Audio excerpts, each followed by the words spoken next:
আপনারা যে রাজনীতি করেন, এই রাজনীতির আসল মানে কি জানেন? রাজনীতির আসল মানে হচ্ছে জনগণকে বুদাই বানায়া নিজের পকেট ভারী করা।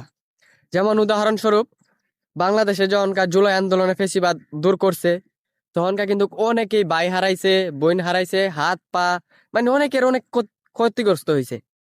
তবে তাদের দিকে তাকায় দেখেন, হন যারা ক্ষতিগ্রস্ত হয়েছে তারা যেরকম ছিল তার চাইতে আরো খারাপ পরিবেশে গেছে। কিন্তু যারা এত বছর খারাপ পরিস্থিতিতে ছিল, তারা এখন ভালো পরিস্থিতিতে আইছে। এই যেমন বাংলাদেশে এখন যারা সরকার দলীয় নেতারা আছে, তারা কিন্তু আগে মানে মুখ বাসাইতে পারছে না বা গা ঢাকা দিয়ে থাকতে হয়েছে।